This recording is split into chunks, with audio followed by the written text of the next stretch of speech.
Hola, primero que todo darles la bienvenida a todas, a todos, a todes quienes están conectados acompañándonos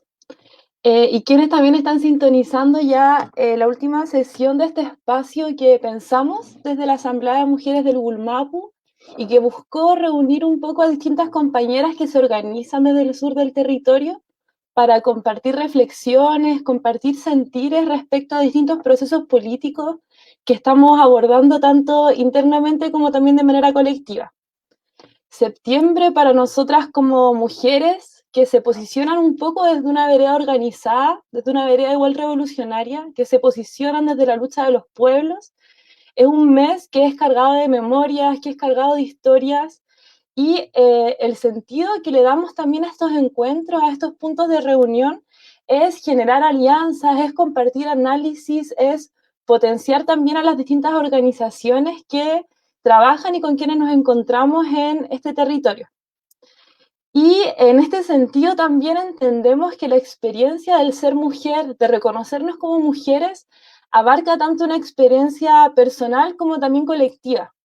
Y ya desde lo que es la colectividad van confluyendo distintos elementos que guardan relación con cómo también nos reconocemos como parte de un territorio,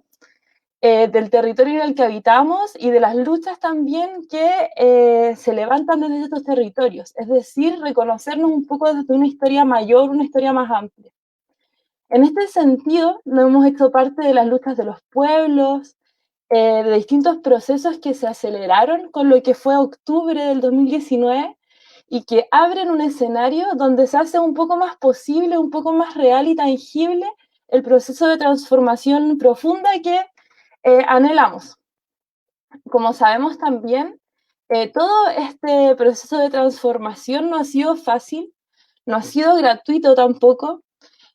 lo han antecedido muertes, mutilaciones, abuso policial, violaciones, encarcelamiento, y todo ha sido parte de lo que es la lógica represiva del Estado y también del gobierno actual.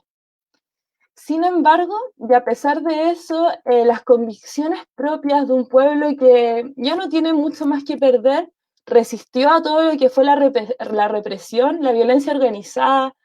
resiste actualmente ante lo que es una pandemia mundial y desde la solidaridad, desde la cooperación, que nace de las poblaciones, que nace de los barrios, que nace de la clase trabajadora, se volvió a levantar y se volvió también a encontrar en lo que es la cotidianidad y lo que es la calle también. Entonces, ya para ir finalizando, invitar a las compañeras que van a participar de este espacio a puertas de lo que para muchas, para muchos, también para muchas puede ser un momento histórico, como lo es el proceso constituyente. Invitamos a dos compañeras que son actoras importantes dentro de lo que es el territorio, dentro de lo que es el Gulmapu. Una de ellas es Carolina Vázquez Gárate, que es profesora de Historia y Geografía, profesora de Educación Cívica e integrante de la red docente feminista de acá del Gulmapu. Y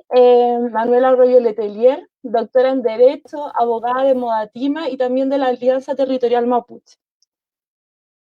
Para dar inicio a esta conversación y también para explicarles un poco a quienes están viendo cómo va a ser la metodología, nosotras con las chiquillas de la asamblea pensamos un poco una lógica de preguntas que puedan incitar, que puedan gatillar la discusión eh, y también que puedan propiciar presentar los distintos elementos que se han desarrollado tanto a nivel interno como también a nivel colectivo desde las distintas organizaciones que representan. Entonces vamos a iniciar con lo que es una pregunta general que va a ser para ambas la misma pregunta.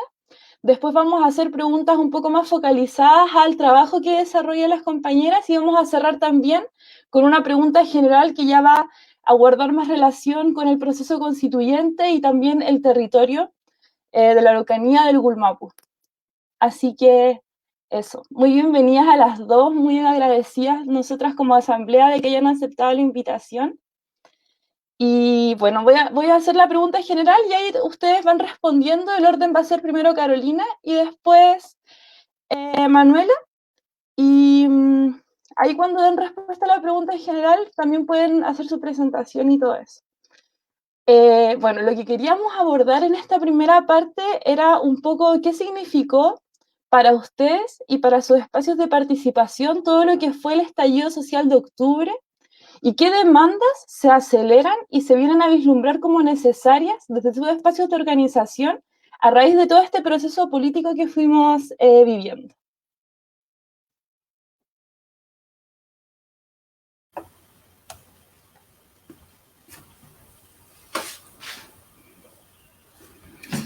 Buenas tardes, Cata. Buenas tardes, Manuela. Mari. Desde acá de Temuco, muy agradecida a nosotras,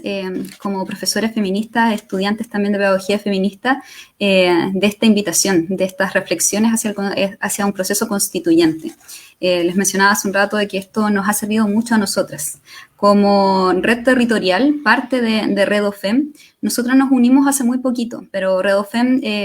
fue fundada en el año 2018. Entonces, es una red nacional de profesoras feministas que tiene dos objetivos principales que son muy grandes también de alcanzar y que se han ido instalando también en el discurso público desde 2018 hasta ahora con mucha fuerza, como es la defensa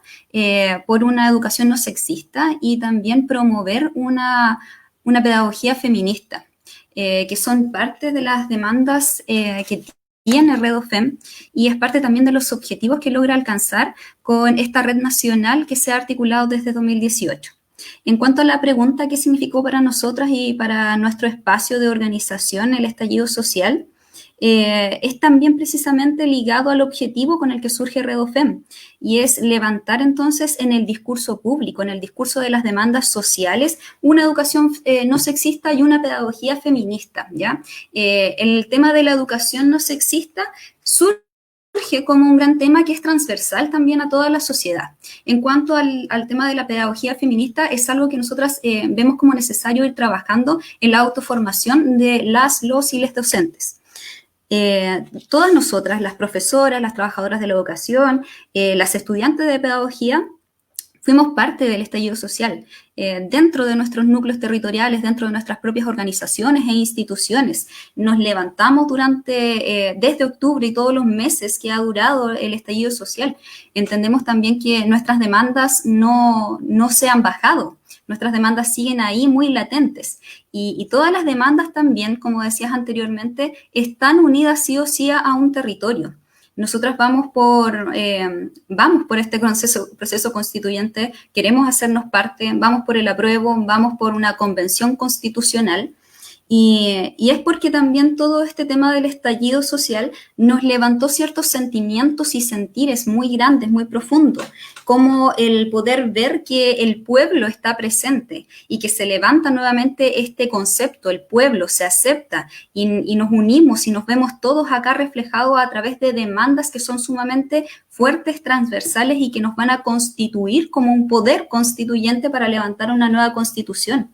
Tuvimos también sentires de esperanza, de articulación también con otras organizaciones. Fue un momento de reencuentro entre todas y todos.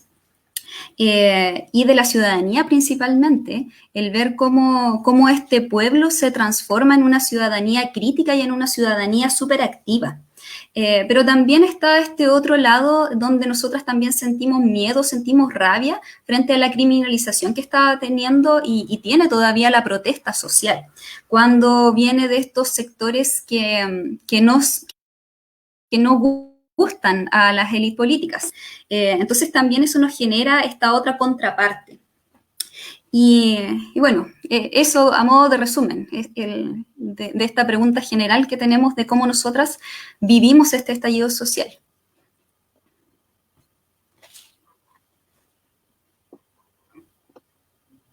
Muchas gracias por tu respuesta. Realmente me hace mucho sentido todo lo que dices y cómo finalmente todo este proceso vino a como acelerar, o más que acelerar, o sí acelerar y también a visibilizar procesos de reencuentro que se dieron desde los territorios y desde también distintos movimientos sociales, movimientos políticos. Y también a volver a instalar un poco la idea de poder popular, idea que se vio sumamente afectada tras la dictadura, que se vio totalmente dividido los movimientos sociales. Entonces, Muy, muy de acuerdo con todo lo que señalas. Ahora, Manuela. Hola a todas, a todos. Mari con Pulamien. Mi nombre es Manuela Arroyo, soy abogada y bueno, desde hace varios años atrás he trabajado en asesorando jurídicamente a la Alianza Territorial Mapuche y además también me ha tocado trabajar en defensas penales, en temas medioambientales, junto a la alianza y a partir, digamos, del estallido social también y de ciertos como caminos de la vida, también ahora estoy participando junto al Movimiento por la Defensa del Territorio, del Medio Ambiente y del Agua, Modatima, y formamos justamente hace un poco tiempo atrás Modatima Gualmapu con el fin también de entre las compañeras y compañeros también organizarnos en la defensa del territorio y del agua. Y en ese sentido yo creo que como respecto a la pregunta, yo como que no puedo dividir mucho un poco quién soy de las cosas que hago igual. Entonces yo, bueno, cuando fue el 18 de octubre yo me encontraba trabajando como abogada en el Instituto Nacional de Derechos Humanos. Entonces me tocó, dado mi trabajo, presenciar, observar y tomar declaraciones, trasladar heridos y heridas al hospital, tomar declaraciones respecto a los traumas oculares, ir a las casas de las personas que habían perdido los ojos, estar en marcha, ver la violencia al lado, también a mí de repente hasta la misma policía me tiraba al suelo, me sacaba fotos, me seguía, fue así un momento súper, súper estresante como personalmente, pero también, por otro lado, en ese momento se encontraba privado de libertad el loco Alberto Curamil, con quien trabajamos yo fui testigo en ese caso, pero trabajamos en torno a la difusión de su causa durante bastante tiempo. Entonces también estábamos en una situación de incertidumbre respecto a su persona,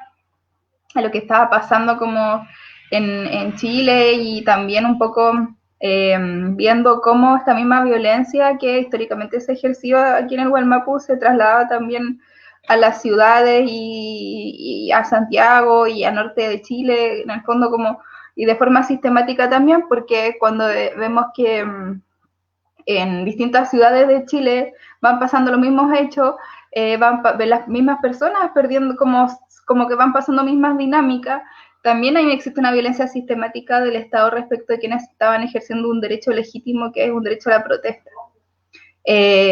Dado lo anterior, creo que esta experiencia también significó, digamos, como visibilizar la verdadera cara que existe cuando existen espacios como de protesta social o de disentimiento respecto como al orden establecido. Y ahí creo que la criminalización y la violencia ejercida por el Estado respecto como los y las manifestantes tiene mucha relación un poco como con este como modus operandi que se instaló desde el Gualmapu hace mucho tiempo atrás. Y creo que sin perjuicio de aquello, digamos, de la existencia de este espacio, o sea, en el sentido de este espacio de disputa también que significó el estallido social, al menos desde Modatima también existe una idea de querer también participar en este proceso constituyente, instalando, por ejemplo, la protección del derecho al agua, también la protección de derechos territoriales, la protección de la naturaleza a partir de una transformación constitucional. Y en el caso como de la Alianza Territorial Mapuche es un debate que está abierto, porque en el fondo igual yo, si bien lo asesoro jurídicamente y hago un poco como un poco lo que puedo hacer desde mi disciplina, tampoco yo soy quien como para tomar ciertas decisiones respecto a las cuales tampoco hay, obviamente estamos todos por el apruebo, pero tampoco existen como tantas claridades. Y en ese sentido yo creo que también hay que ser súper respetuoso. A mí como que creo que me hace cuestionar un poco esta idea de que desde, no sé, desde el Estado, de esta discusión constituyente, que puede ser súper lejana, como quizás las comunidades se decidan, ¿no?, los términos de la plurinacionalidad y cómo tiene que ser. Yo creo que primero tenemos que escuchar qué es lo que quieren decir el pueblo mapuche y después tomar decisiones respecto a eso. Creo que uno de lo que uno aprende aquí trabajando en el territorio es a no pasarse más películas como en ese sentido. Entonces yo creo que que creo que ha significado un espacio de visibilización de la violencia, de visibilización de la criminalización que ya se venía dando en el Gualmapu,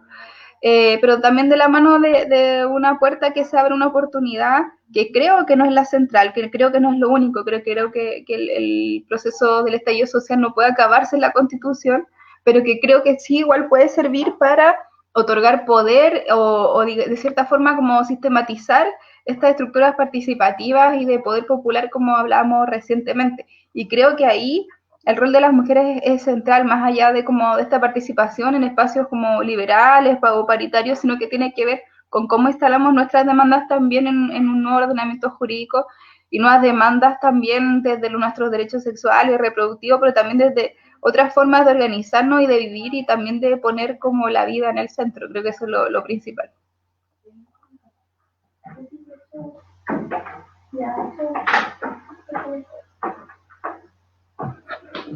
Estaba muteada. No, muy también de acuerdo con lo que señalas. Lo veo como también en dos aristas, un poco cómo se vienen a incorporar y hacer sentido todas las demandas que vienen haciendo las organizaciones ambientales, organizaciones territoriales, de garantizar el agua como un bien común, de hacer de su acceso un derecho humano, de repensar un poco todo lo que es la institucionalidad hídrica en Chile, que busca privatizar y explotar todos nuestros recursos. Y también la otra patita que señalabas, muy importante, cómo pensamos la plurinacionalidad y cómo incorporamos en esta demanda de la plurinacionalidad que se ha visto impulsada y levantada por muchas organizaciones políticas y sociales, lo que quieren los pueblos también. O sea, una cosa es la cuña del Estado plurinacional y otra cosa es si realmente los distintos pueblos creen que la plurinacionalidad se puede dar dentro de un Estado, se puede asegurar, y claramente se ha visto un poco ignorada la incorporación del pueblo mapuche y de los otros pueblos con los que convivimos en este territorio respecto del rol de la plurinacionalidad en el proceso constituyente, más allá de la mera consigna de que queremos un Estado plurinacional. Ya para ir focalizando un poco las preguntas respecto de el trabajo y los roles que ustedes desarrollan, vamos a empezar con Carolina y bueno, hemos visto un poco cómo el movimiento por la educación tuvo su gran auge en el 2011, donde los estudiantes, las estudiantes, los estudiantes exigían una educación pública, una educación gratuita de calidad, pero no se incorporaba, aunque sí había organización feminista en esa época, pero no se incorporaba como dentro del discurso público ni de manera transversal al movimiento social por la educación, la demanda por una educación no sexista. Y ya el 2014, con el Congreso Nacional por una Educación No Sexista y distintas vocerías educacionales, ya se fue acelerando, incorporando esta discusión y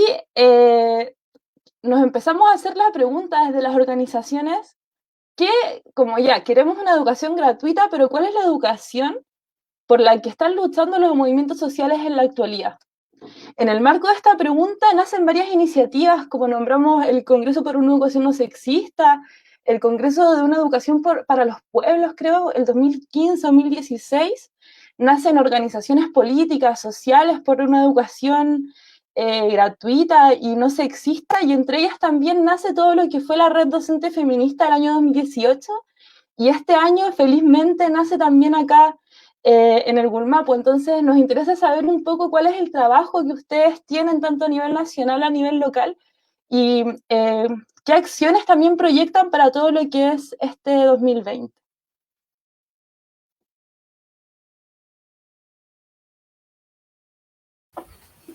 Sí, bueno, yo diría que el movimiento estudiantil en Chile fue un movimiento pionero. Dio el puntapié inicial para iniciar una ola de movimientos sociales que se levantaron. Y estoy hablando, por ejemplo, de la Revolución Pingüina el 2006.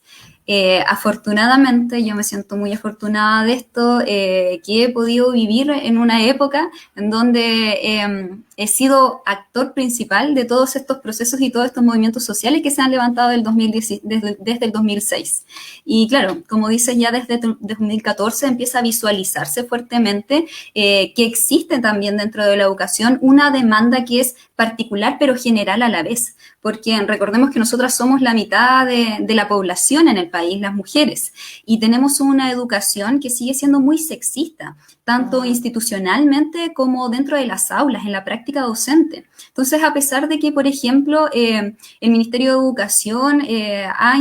instalado en el discurso más público y también haciendo referencias a lo que dicen los textos escolares, a los programas escolares, de revisar y remirar, de que no haya una mirada sexista, sigue habiéndola muy fuertemente. Tanto en las disposiciones que hay en los textos escolares, por ejemplo, si vemos la participación de las mujeres, de las autoras, o cómo se presentan las mujeres dentro de la historia, siguen siendo menor que los hombres. También lo vemos, por ejemplo, cuando analizamos quiénes dirigen, quiénes están en los cargos de dirección dentro de los establecimientos escolares. Nosotros tenemos que las mujeres profesoras somos el 73% de nuestro gremio. Y un 27% son hombres, pero encontramos que la mitad de quienes dirigen son hombres y la otra mitad son mujeres. Entonces, esto va más allá de instalar en el discurso el no sexismo, sino que tiene que hacerse un trabajo mucho más profundo, sobre todo en lo que es las prácticas docentes. Y es desde ahí entonces cuando se comienza a abrir y articular esta red nacional de profesoras feministas y también abierto a las disidencias. Es para unir todas estas luchas y todas estas demandas que nosotros tenemos y que vemos y que vivimos día a día dentro de las escuelas, primero como estudiantes, nosotras como en nuestra experiencia como estudiante, tanto en el sistema escolar como en el sistema universitario, y después cómo nosotros lo vemos dentro de nuestros lugares de trabajo, de nuestros espacios de trabajo, cómo seguimos viendo que se reproducen estas prácticas sexistas en la educación. Y es interesante de analizar porque si bien la educación tiene este sentir reproductor, nosotras como profesoras feministas decimos que la educación siempre es política, siempre es un acto político, estamos súper conscientes de eso. Y al transformar entonces las prácticas pedagógicas hacia una mirada, hacia una pedagogía feminista, estamos abriendo un espacio para que no se sigan reproduciendo prácticas machistas y patriarcales dentro de nuestras escuelas.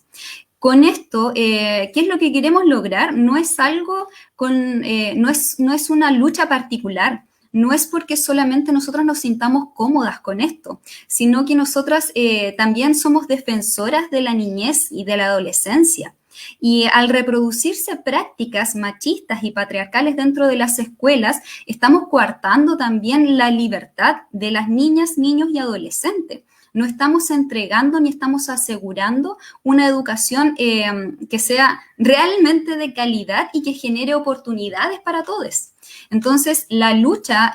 por una educación no sexista tiene que verse vista como algo transversal. Y nosotros estamos apostando porque una nueva constitución en donde se declaren los principios fundamentales que van a regir nuestro país debe asegurarse entonces que la educación sea no sexista. Aparte de que sea gratuita, aparte de que se defienda la educación pública, esta educación debe ser no sexista.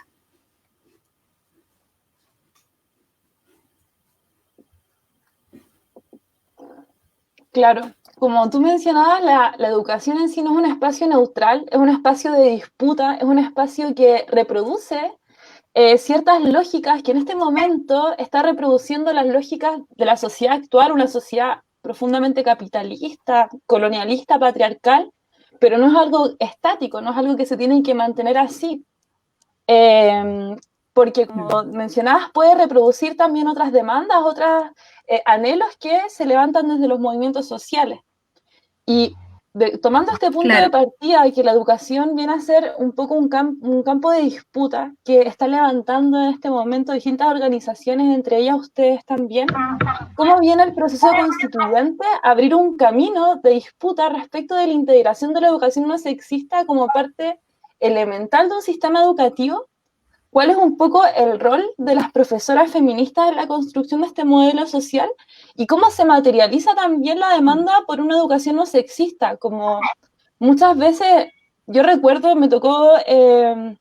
participar también del Congreso en el año 2014 en la Universidad de Concepción. Recuerdo que en ese momento eran muchas como discusiones que aún no estaban maduradas, entonces caíamos un poco en la lógica de quedar en la mera cuña, pero costaba un poco materializar esto y cómo también nos agota en el mero proceso constituyente. Entonces, son muchas preguntas que podamos conversar. Sí, hay mucho en realidad. Cuando nosotros nos planteamos para reflexionar sobre un proceso constituyente, tenemos diferentes miradas. Acá ya nosotras estamos viendo un poco con Manuela lo que hace con respecto al territorio y al medio ambiente, y nosotros acá estamos incorporando entonces esta visión de la educación. Yo creo que hay que entender también que en esta lógica de qué es la educación, qué es lo que hace la educación y cuál es el fin que tiene la educación, no debemos olvidar que la educación ha sido fundamental para el empoderamiento también de las mujeres y para el levantamiento de todas las olas feministas que han habido a través de la historia. Y ese es un punto central que no hay que olvidar. La educación es fundamental para empoderar y para levantar a las mujeres, para sacarlas de este rol histórico inferior que se nos ha dejado por mucho tiempo. No olvidemos que desde que se empiezan a construir los estados nacionales y, por ejemplo, en la Revolución Francesa se levantan estos lemas de igualdad, libertad y fraternidad, se dejan inmediatamente fuera a las mujeres, declarando entonces los hombres burgueses que iban a levantar esta nueva república, que las mujeres quedaban fuera. Y fueron las propias mujeres las que se organizaron y levantaron entonces los derechos de la mujer y la ciudadana, porque los hombres levantaron su declaración de los derechos del hombre y el ciudadano, dejando fuera a las mujeres. Y es así como entonces a través de la historia nosotros hemos visto que la ciudadanía se ha construido poco a poco en estos últimos 200 años, donde primero se vio esta lucha desde la Revolución Francesa, una lucha por los derechos políticos de las personas, luego se fueron incorporando los derechos civiles a través del siglo XIX y finalmente en el siglo XX vemos que se avanzó hacia la búsqueda de los derechos sociales. Pero nosotros sabemos que la historia y los movimientos sociales y las demandas sociales no son estáticos. Por lo tanto, el mundo que vivimos nosotras hoy es un mundo que se encuentra tensionado por muchas partes. Y nosotros vemos la necesidad de que hay que asegurar nuestros derechos sociales que una vez fueron conquistados, pero hay otros derechos sociales también por los que debemos avanzar. Y dentro de estos derechos sociales en los que hay que avanzar está la educación no sexista. Eso es lo que vemos nosotras como necesaria.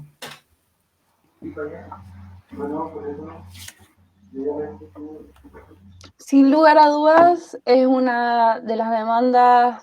más trascendentales que se entrecruzan y se unen con muchas luchas, con la protección a la niñez, también con todo lo que es el mundo laboral. También aprovecho de mandarle un saludo a todas las profesoras que nos pueden estar viendo, uno de los sectores más precarizados dentro de lo que es el mundo laboral, con contratos totalmente precarizantes, que duran un año y a final de año siempre los docentes, las docentes con la duda de si van a continuar. Sin lugar a dudas, todo lo que es la docencia, la pedagogía, es una de las demandas que hay que levantar tanto dentro del proceso constituyente como también dentro de los distintos espacios, dentro de los sindicatos, dentro de todos los espacios de organización. Así que muchas gracias por todo lo que fue tu intervención respecto a este punto. Y todos los temas finalmente se entrecruzan, o sea, el territorio, el agua, la educación son parte de lo que es devolver la dignidad también a la clase trabajadora y a los distintos pueblos con los que se convive en la actualidad y que son parte de este territorio. Entonces ahora, Manuela, tú eres abogada de lo que es la Alianza Territorial Mapuche y también de Modatima. Trabajas, como habías dicho, de manera conjunta con dos grandes activistas que han sido galardonados como premios internacionales durante el 2019, con el lonco Alberto Curamil considerado como Premio Nobel Verde Mapuche, y también con Rodrigo Mundaca, que es un reconocido con el Premio Internacional de los Derechos Humanos en Gutenberg, también en otros, internacional muy reconocido, no a nivel nacional por el Estado, pero sí a nivel internacional, una lucha que se reconoce. Cuéntanos un poco cuál es el trabajo que has realizado con quienes defienden la tierra, las aguas, los bienes comunes, y por qué también es un trabajo que ha generado tanto interés en lo que es el ámbito internacional. Sí, igual quería, no sé si ya desordenó mucho, pero quería como aportar ciertos comentarios de lo que dijo Carolina, no sé si puedo. ¿Puede ser? Sí, obvio, la idea es que acá conversemos todas muy relajados. Ya, porque igual como que respecto como lo que ella pensaba, dos cosas. Yo igual estudié historia y hice clases, fui profe de historia, después estudié derecho y hice a mucho tiempo educación popular en un colectivo que se llama Alex Lemun en una población en La Hermida. Participé también en Cordón Popular de Educación hace muchos años atrás y ahí trabajamos mucho en torno como a esta idea de que la educación no es solamente, o sea, de que en la escuela sí el principal dispositivo de transmisión del conocimiento, valórico, pero de todo tipo, también de contenido, pero que también existen otros dispositivos educativos que tienen que ver con la casa, con la calle, con, no sé, hoy día las redes sociales, y que en el fondo también la educación no solamente debe ser una responsabilidad, como yo siento que si bien hay una responsabilidad del Estado de dar esta función social educativa, y que de cierta forma también ha descansado mucho el peso de esa labor respecto de las profesoras principalmente y también de los profesores a niveles de explotación humana, porque yo veo a mis compañeras y compañeros de la universidad cómo se matan trabajando, las diferencias que hay entre las escuelas públicas, las realidades de las y los estudiantes. Pero también creo que hoy día como que el debate en torno también a la educación es súper importante en términos como jurídicos, porque por un lado existe en el actual modelo una libertad de acceso a elegir qué tipo de educación uno puede escoger dentro de esta como supuesta libertad que uno tiene cuando, o sea, cuando no tienes plata no tienes ninguna libertad de elegir qué opción quieres, eso es evidente. Y no existe, digamos, un derecho a la educación consagrado en la Constitución en los términos que plantea la compañera. Y dicho lo anterior, tampoco hay una educación, o sea, tampoco está plasmado como un derecho humano el derecho a la educación libre de discriminación y libre de sexismo. Y yo creo que eso es súper importante como plasmarlo hoy día en el debate constitucional. Es decir, que el feminismo o un poco el reconocimiento de los derechos de las mujeres no solamente tiene que ver como con la incorporación dentro de cuotas de participación súper establecidos como por como las canchas como liberales del derecho o de lo que se pactó dentro del pacto que existió de la cocina, sino que también hoy día todos los derechos y todas las formas de organización tienen que estar atravesados por una mirada feminista. Yo creo que ese es el aporte que tenemos que hacer, más allá de cuántas seamos, cuántas más o menos, sino que en el fondo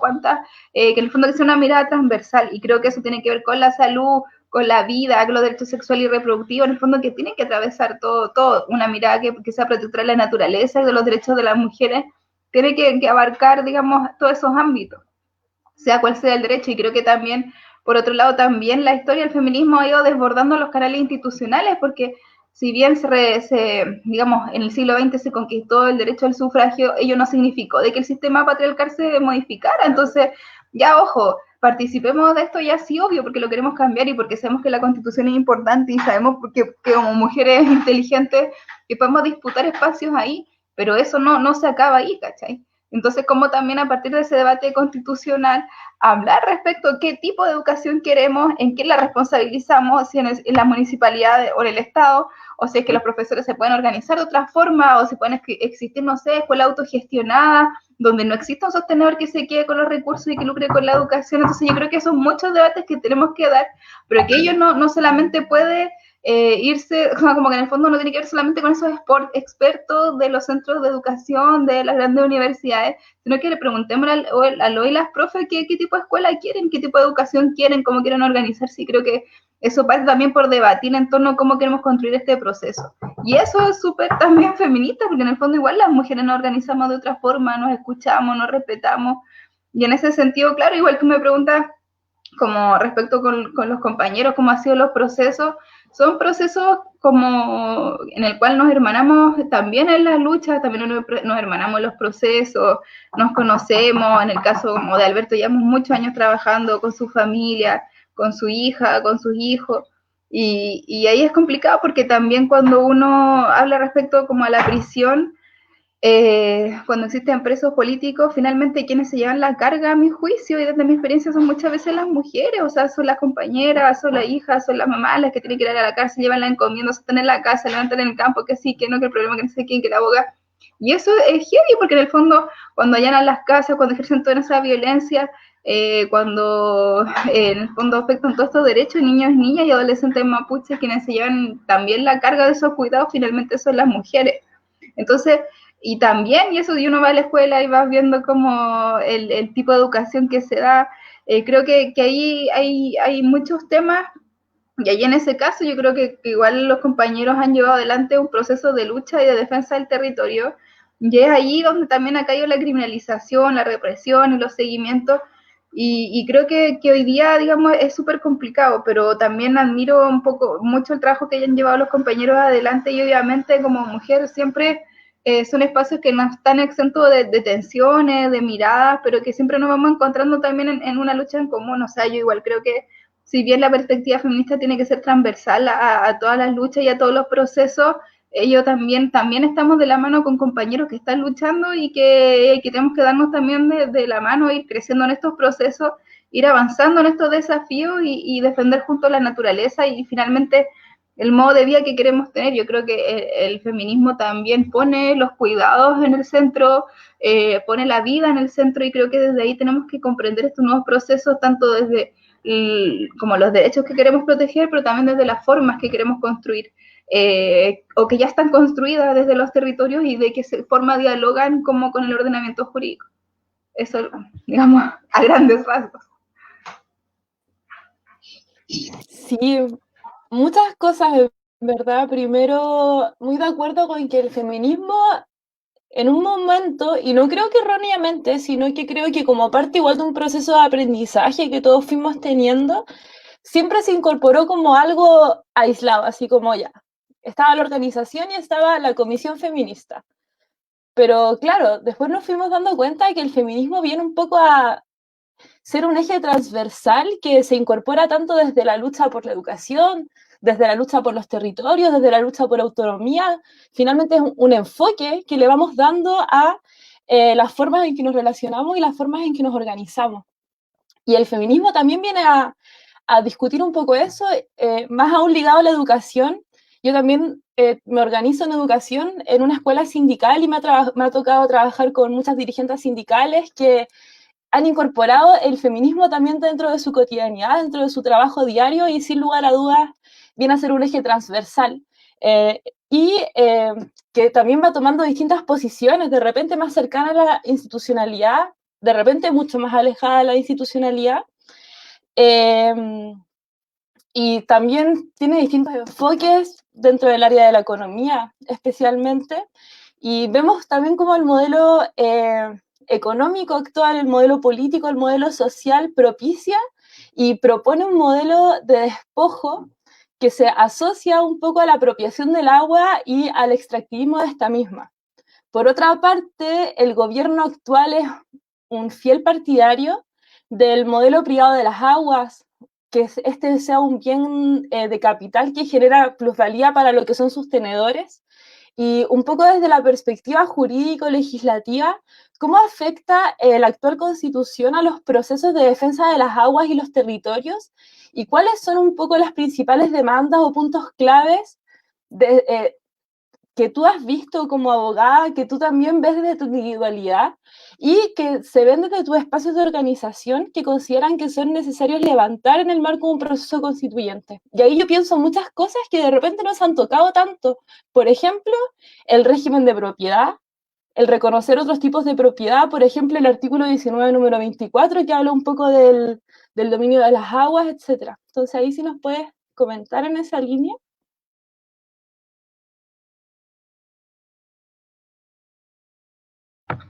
Ya, yo creo que hay que partir como desde una crítica súper importante que tiene que ver como con la forma en que se construyó, digamos, la Constitución vigente y la cuestionable legitimidad que ella tiene.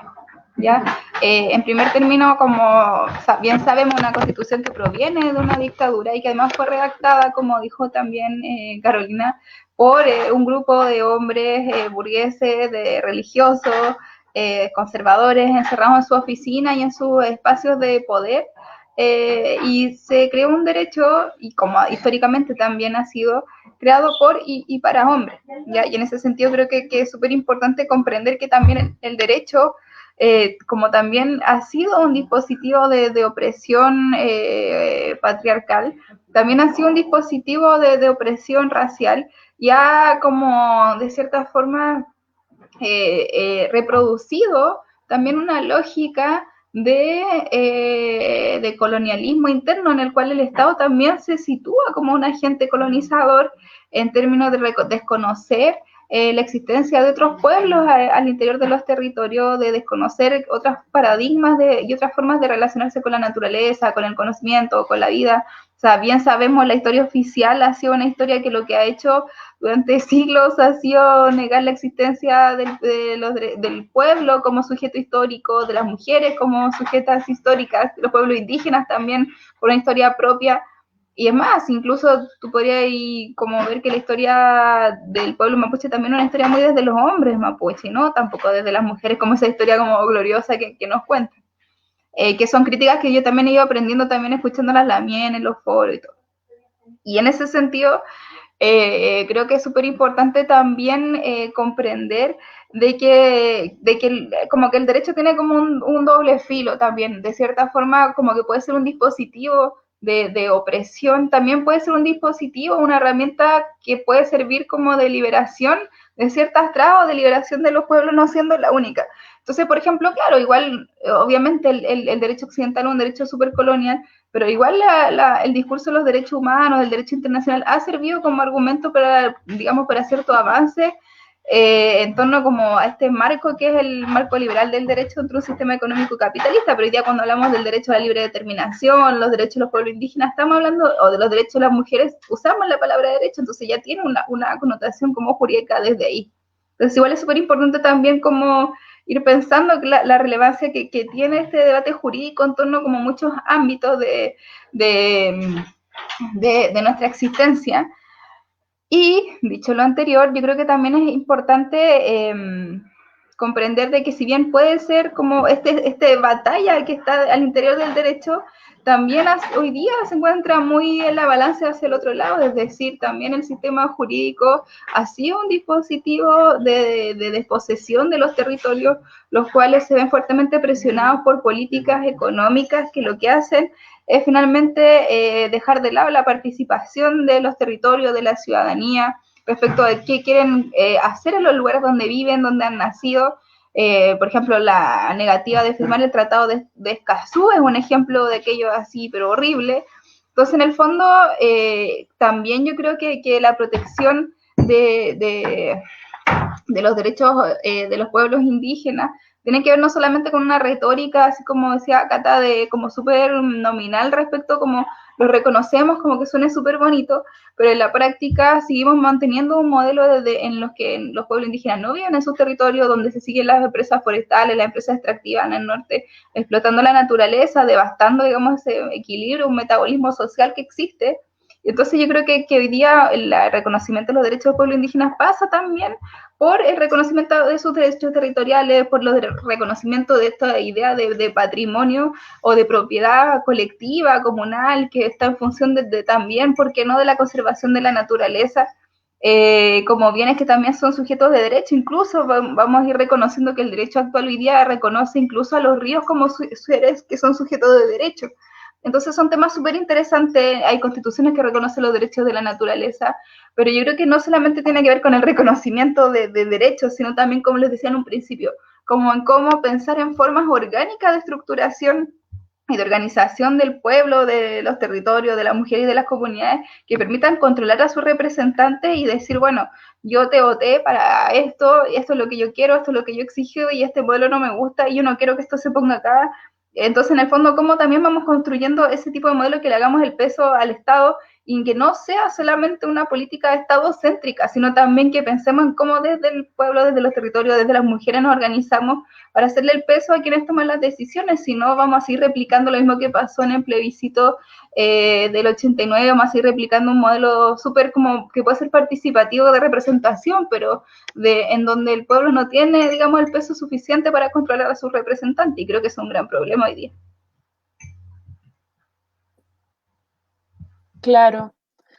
En sí, el proceso constituyente no viene a asegurar nada si es que no se hace una real integración, y esta integración no desde una posición como de supremacía, sino que una integración efectiva desde una horizontalidad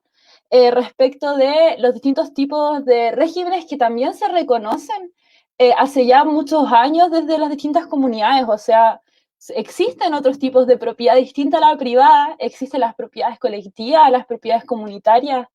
y cómo también se va incorporando esto. Y más aún respecto del agua, como decíamos en el principio, se garantiza como el bien común, se hace su acceso un derecho humano finalmente, cómo se genera una ley de aguas que sea popular, que sea desde los pueblos,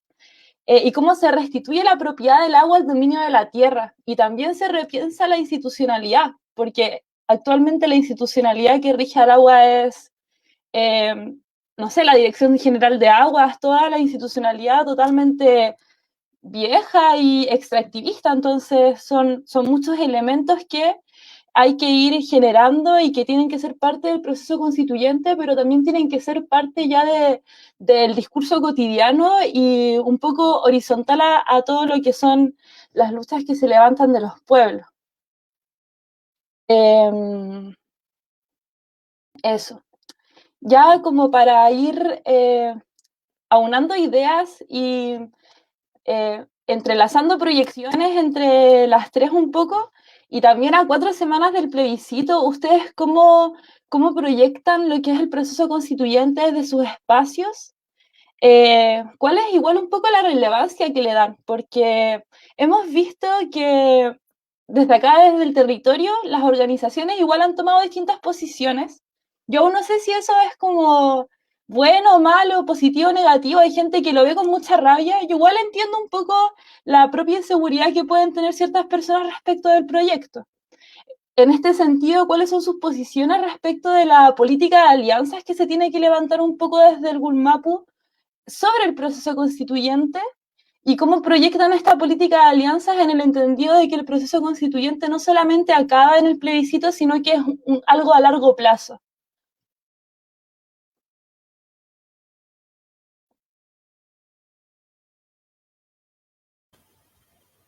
Sí,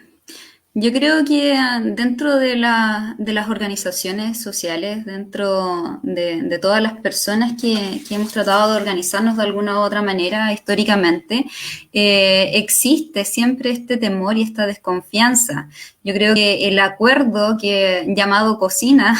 tenía muy bien puesto su nombre, porque estábamos dentro de un estallido social donde nosotros éramos el poder, el pueblo. Entonces surge de pronto este acuerdo donde todos los partidos políticos se dan la mano, y surge entonces este nuevo proceso constituyente. Y ahí nos queda entonces a nosotros las organizaciones ver qué vamos a hacer frente a este proceso constituyente. ¿Vamos a rechazarlo de lleno, de plano, o nos vamos a unir? Y yo creo que ahí todas las organizaciones dieron su discusión interna. Ya a 3 semanas casi de este proceso, de esta votación, de este plebiscito, yo creo que todas las organizaciones ya han zanjado más o menos por qué van. Si aceptaron este proceso constituyente como tal, o si lo aceptaron a medias, o simplemente si lo rechazaron. Nosotras dentro de Redofem estamos por el apruebo, como ya había dicho, vamos a ir en este proceso constituyente porque entendemos que es una plataforma también. Si bien nosotras seguimos desconfiando de todo este acuerdo de los partidos políticos y lo que está manejado también dentro de este acuerdo,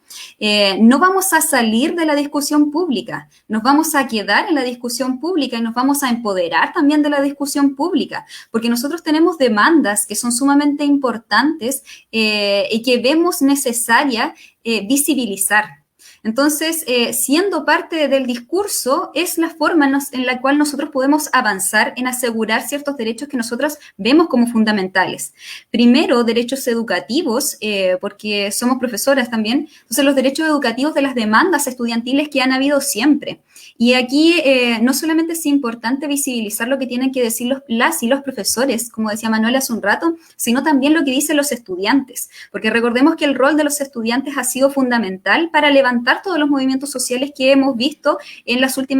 última y en las últimas décadas ya. Entonces, ¿cómo afrontar este proceso constituyente? Sumándonos al discurso, pero sumándonos también sabiendo que cualquier cosa puede pasar, sumándonos viendo que el plebiscito y las representaciones no son la única forma de organización, y eso lo sabemos muy bien. Nosotras vamos a seguir luchando, no basta con votar, veía yo el otro día un programa y es así, no basta con ir a votar. Yo creo que si algo nos ha servido el estallido social es para ver la gran fuerza y el gran poder que tiene el pueblo organizado. Entonces, acá nosotros debemos unir fuerzas con todas las diferentes organizaciones sociales que vayan por la no precarización de la vida en todas sus formas, por la no discriminación en todas sus formas y por el aseguramiento de nuestros derechos fundamentales.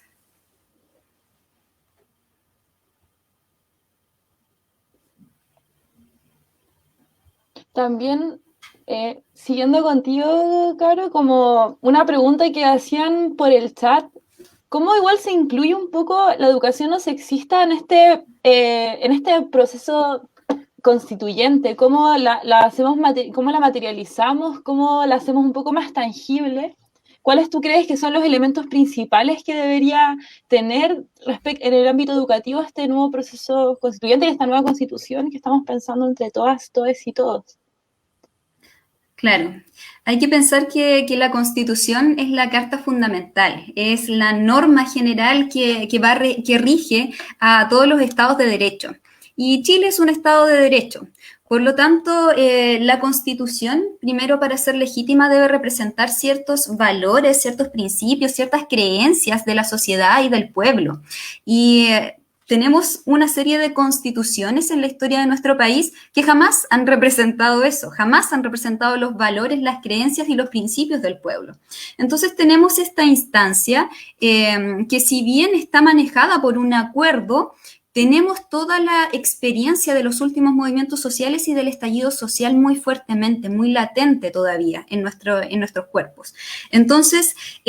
nosotros vemos que en la Constitución se deben asegurar ciertos valores, ciertos principios, y los principios educativos, entonces, deben velar porque la educación sea no sexista. Nosotras, como Redofem, vamos por eso, porque se incluya esto como un principio fundamental. Como decía hace un rato Manuela, en la actual Constitución está asegurado, no me acuerdo si eras tú, Cata, o era Manuela, pero en la actual Constitución está asegurado el derecho a la educación, viendo, por ejemplo, la libertad de enseñanza. Cuando bien nosotros sabemos en la práctica de la organización que tiene nuestro sistema educativo, que no es en realidad el aseguramiento de una libertad de enseñanza, sino que es el aseguramiento para privados, para que los privados entonces puedan incluirse dentro de este sistema que surge a partir de los años 80. Es el aseguramiento entonces de sus propios beneficios. y en desmedro de la educación pública, de una educación para todos y para todes. Entonces nosotros vamos porque se velen por ciertos principios en la Constitución que van a después sacar políticas públicas educativas para ir cambiando todo este sistema. Entonces, una vez asegurando estos valores, como una educación no sexista, como una educación pública, como una educación laica, se desglosan una serie de políticas primero educativas y después de prácticas institucionales y pedagógicas que nos van a servir siempre para ir avanzando de alguna u otra manera. Claro, muy de acuerdo en esa línea, como la Constitución viene a asegurar una serie, en la actualidad una serie de libertades, pero esas libertades no se materializan en nada, o sea, existe una libertad para muchas cosas, pero no existe una seguridad respecto de nada y no existen medios que vengan a asegurar dignidad y una serie de derechos para lo que son las docentes, los docentes, las docentes y todas las comunidades educativas en general. Y sin lugar a dudas también el asunto del control va a ser un eje principal, o sea, ¿dónde recae el control de esto? ¿En las comunidades, en las municipalidades, en el Estado? Actualmente están los servicios locales de educación ya empezando a instaurarse con todo lo que fue el proyecto de municipalización y vemos cómo no está funcionando. O sea, los servicios locales llegaron y se instauraron en las regiones más pobres de Chile, en todo el sector costero de la Araucanía, y los adolescentes, los jóvenes, los estudiantes están mucho más precarizados que con las municipalidades. Entonces, es un, no sé, la infancia, la niñez son espacios donde las organizaciones tienen que estar presentes, tienen que estar activas. Y eso, me da mucha rabia este tema, pero realmente es un campo de disputa no menor. Ya, para recordar un poco la pregunta que se había hecho, para Manuela, es que a 4 semanas del plebiscito, ¿cómo proyectan un poco el proceso constituyente y cuáles son las posiciones que esbozan tanto de manera individual como desde sus organizaciones respecto de lo que es un poco la política de alianzas que se tiene que generar sobre este proceso? Bueno, en primer término, yo creo que es súper importante que tomar conciencia en la relevancia que tiene hoy día el proceso que estamos viviendo, ¿ya? Y desde ahí, al menos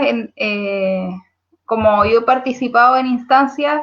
donde se dan muchas discusiones en la constituyente. De hecho, recuerdo un parlamento que se hizo en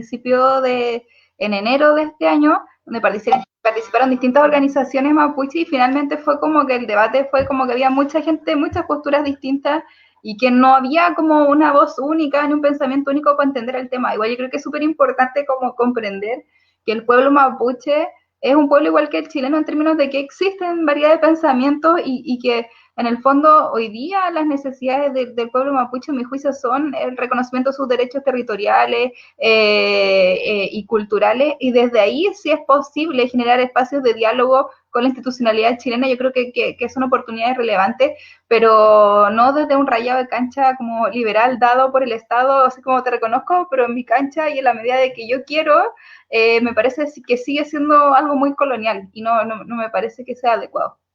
Dicho lo anterior, creo que también hay otras instancias, por ejemplo, en Modatima hemos decidido participar en el proceso constituyente tanto por el apruebo como así también a partir de distintas candidaturas que se van a levantar. Yo personalmente igual quiero participar ahí porque igual soy abogada, hago clase de Derecho Constitucional, estoy en la defensa del medio ambiente y creo que es una oportunidad súper importante, pero yo no estoy de acuerdo con la cocina, creo que la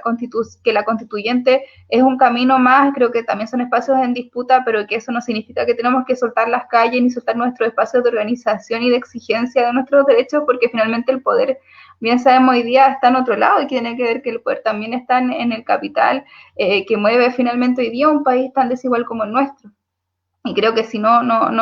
luchamos por eso en todas las áreas, nos van a aplastar, y creo que es súper importante, como también se conversaba, ir generando como estos espacios en los cuales podamos controlar a nuestros representantes. Yo creo que 30 años de esta historia de la que nos tocó vivir a nosotras, que crecimos en colegios donde había que pagar, en universidades donde había que pagar, que tenemos AFP, que tenemos que tener 20.000 trabajos para poder estar, no sé, para poder vivir,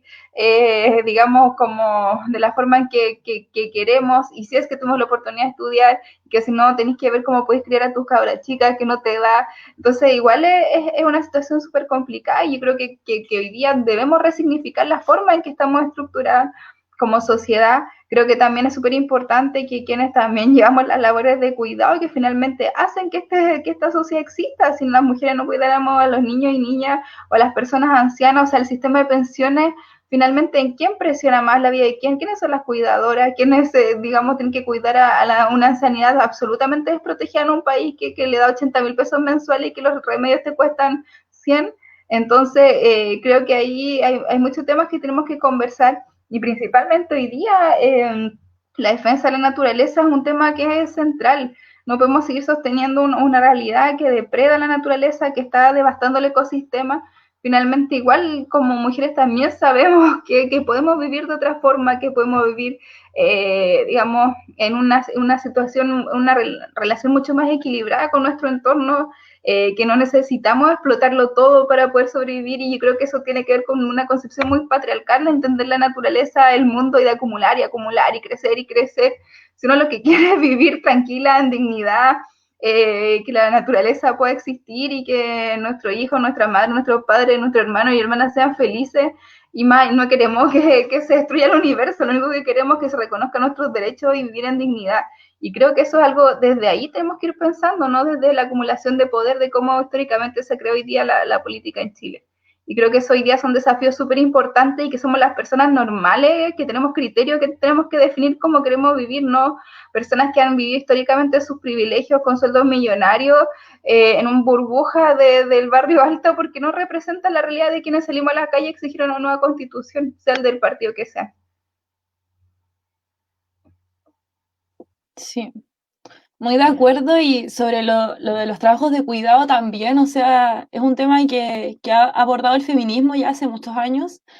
La OIT, de hecho, este año sacó o el año pasado, no me acuerdo bien, sacó un resumen donde demuestran cómo las mujeres realizan el 80%, creo que era, de todo el trabajo de cuidado no remunerado, y le dedican como 4 veces el horario que le dedican los hombres, y esos cuidados se extrapolan a todos los sentidos de la vida, y tú mismo lo decías, por ejemplo, respecto de la prisión política. En la primera sesión hablábamos con la Daniela sobre eso y cuál es el rol de la mujer activa, de estar ahí permanentemente asistiendo a las necesidades, organizando los territorios para todo lo que es exigir la liberación y el reconocimiento de la autonomía. Entonces, son muchas las situaciones, son muchas las organizaciones que nos vamos a ir encontrando en este proceso. Y son muchas también los puntos de encuentro que tenemos que ir desarrollando, porque es un largo texto que se viene, y sin lugar a dudas vamos a tener muchos puntos de acuerdo, pero también vamos a tener ciertos puntos que van a ser un poco más conflictivos, especialmente pienso yo respecto de los regímenes de control y propiedad. Entonces ahí se vienen hartas cosas que son bien interesantes para las distintas organizaciones que nos vamos a ir encontrando acá en Temuco, en el Gulmapo en general. Hemos hablado de muchas cosas, de educación, de feminismo, de muchas cosas, y ya para ir cerrando, y ya desde una perspectiva feminista de todo lo que es el proceso constituyente, ¿cuáles creen ustedes que son los temas y ejes centrales que debería tener una nueva constitución? Y bueno, igual hemos conversado un poco del rol del proceso, pero no tanto respecto de feminismo y nueva constitución y cuáles son las demandas centrales. Hablamos un poco de sistema de cuidados, pero ahí no sé si van saliendo nuevos elementos que nos quieran compartir.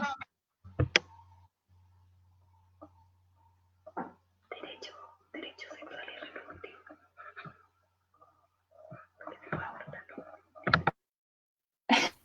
Da con el micrófono apagado, ahí sí. Mirando el proceso constituyente de una manera mucho más general,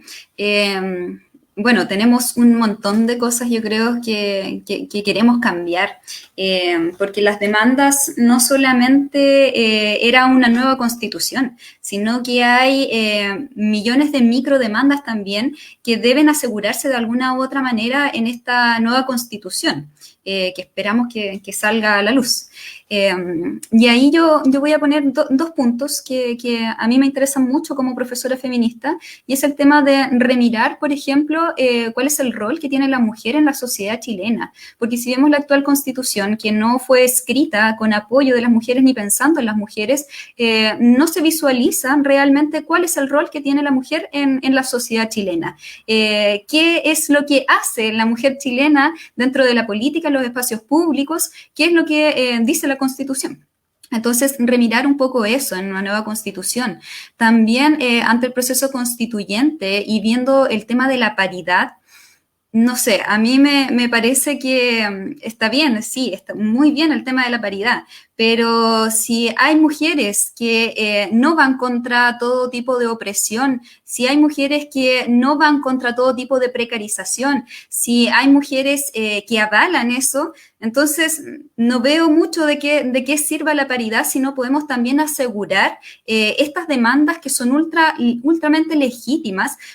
porque el estallido social nos ha demostrado eso, que somos el pueblo de Chile quien pide no más opresión. Entonces, es súper importante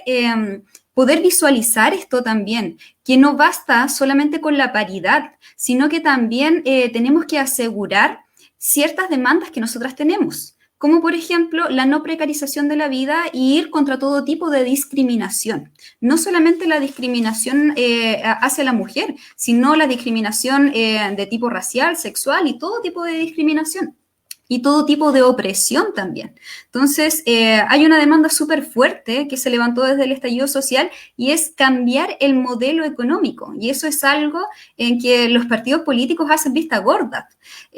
porque no les conviene. Entonces también eso es algo que hay que ver profundamente y nuevamente ver cómo en la Constitución se va a asegurar la educación. Eso hay que ponerle mucho ojo y bueno, como ya había dicho, los participantes y los actores políticos e históricos más relevantes son los que tienen que decir ahí, qué es lo que tienen que decir, cómo van a actuar, cómo vamos a plasmar esas demandas. Tanto los gremios, profesores, asistentes de la educación, los apoderados por otra parte y los estudiantes. Entonces, cómo asegurar todas las visiones y que no quede nuevamente en un círculo de expertos de cómo ellos ven la educación, porque finalmente quienes estamos en las aulas, los profesores y los estudiantes, vemos cómo nos afectan muchas veces negativamente estas decisiones que se toman entre cuatro paredes con los expertos en educación sin saber cómo se vive en una sala de clase.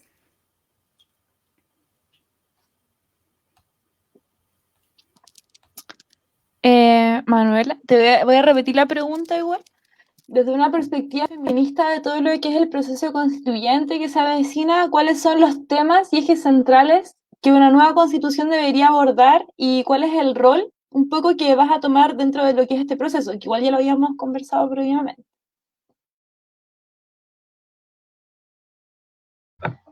Está en silencio, ya.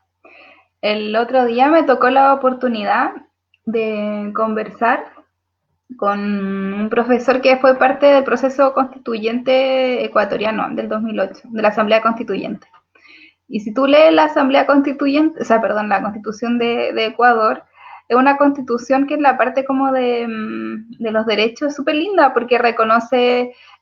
los derechos de la Pachamama como eje central, reconoce los derechos de la naturaleza, reconoce que la naturaleza tiene derecho a ser preservada e incluso que las comunidades que viven en distintos territorios puedan representarla.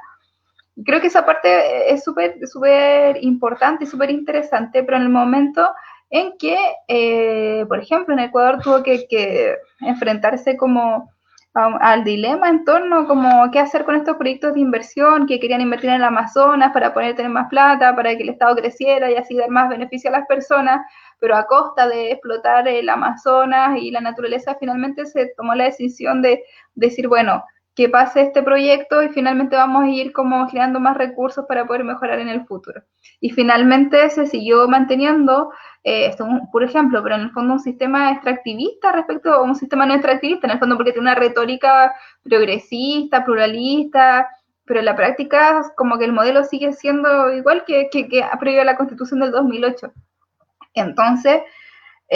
ahí lo que planteaba un poco este profesor decía, bueno, nosotros nos preocupamos demasiado del tema de los derechos, y ya bien, salió súper bien, pero de la parte donde se distribuía el poder, de la parte como orgánica, no existía un debate en torno a eso, ¿ya? Entonces las prácticas se plasmaron los principios como indígenas, en este caso del buen vivir, en torno a la parte del reconocimiento dogmático de derechos, pero en la parte orgánica, es decir, de las estructuras de poder, no existen, seguían manteniendo los principios liberales de esta democracia representativa, de esta democracia burguesa, patriarcal, machista, y siguió funcionando el Estado como, claro, con una retórica mucho más linda, pero en la práctica, digamos, con formas de estructura que son tan anquilosadas, un sistema que se vio superado tanto en los regímenes desde, como socialistas como en los regímenes capitalistas durante todo el siglo XX, también atravesados por esta crítica que se hace desde los pueblos indígenas, que se hace desde el feminismo y que se hace también desde la defensa del medio ambiente, que en el fondo siguen manteniendo lógicas muy patriarcales de relacionarse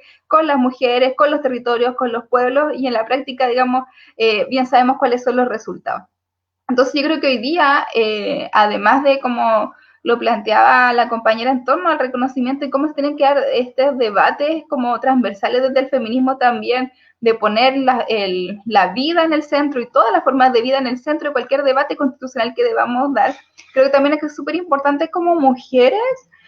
de cierta forma, controlar de qué forma vamos a tener y controlar también el poder en estos espacios. Y creo eso como que hay ejemplos históricos, no sé, Margaret Thatcher es clásico ejemplo que uno como analizar, digamos, de que no porque una mujer sea quien tiene el poder, se asegura los derechos de las mujeres, se asegura los derechos sexuales y reproductivos, se asegura la libertad, se asegura el buen vivir, sino que tiene que ver con, en el fondo también, con lo que planteabas tú, con el tema de reestructurar los espacios de propiedad, reestructurar los espacios de poder, y cómo, no sé, por ejemplo, hoy día también, finalmente, la Corte Suprema, existe una sobrerepresentación de hombres en el Tribunal Constitucional, una sobrerepresentación de los hombres, en los tribunales también, las leyes están hechas en la medida como de estos principios, entonces tampoco existen espacios también de mujeres que puedan controlar las decisiones respecto incluso como de sus propios cuerpos, o sea, también el debate respecto como los derechos sexuales y reproductivos, cuando se nos ha preguntado a nosotras qué es lo que opinamos.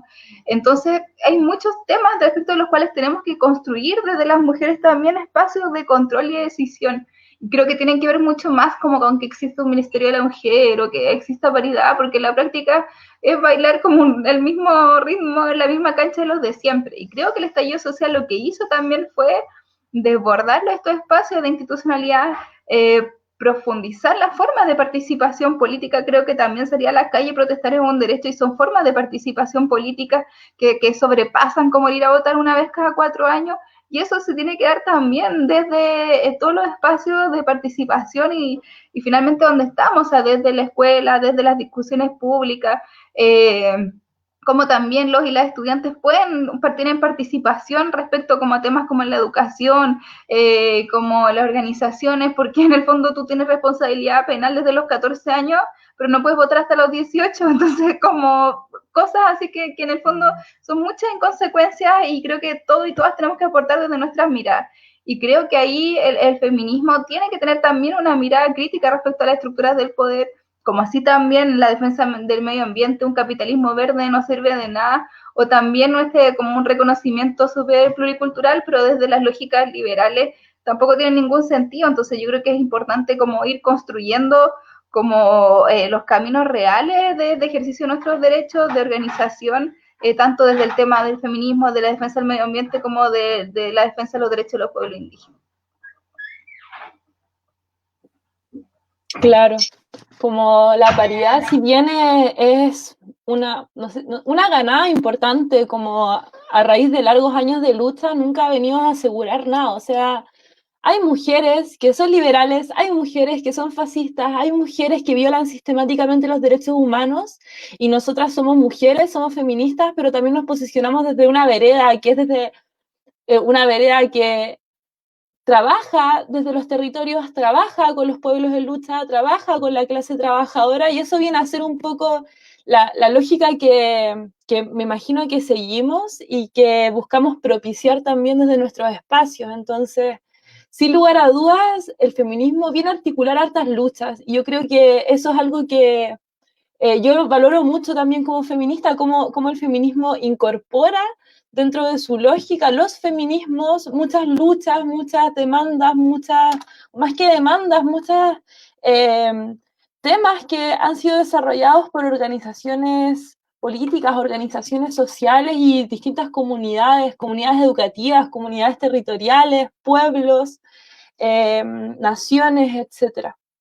Así que eso, muy de acuerdo con todo lo que señalan y son espacios de lucha en los que me imagino nos vamos a encontrar y que tenemos que ir también levantando y haciendo el sentido común mucho más aún en este territorio que es profundamente fascista, profundamente colonialista y racista. Como sin lugar a dudas el Gulmapu requiere una articulación mucho mayor y mucho más conectada y mucho más sentida entre las organizaciones que nos encontramos. Porque, como ustedes dicen, el feminismo en sí es una lucha por la vida. Y lo hemos visto, el feminismo salva vidas.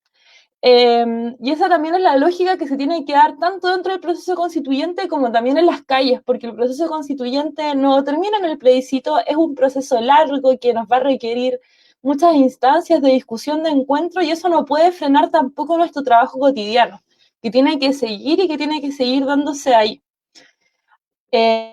Ya para ir cerrando, queremos hacer una pequeña actividad que hacemos siempre al final de estas sesiones, que es que ustedes en una frase digan un poco, o en una palabra, lo que,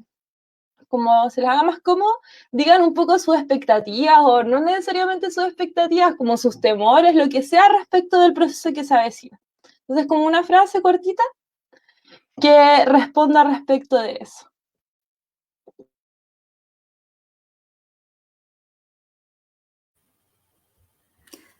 Una frase. A mí me cuesta ser concisa y además de ser profesora, soy profesora de historia. Pero si tengo un temor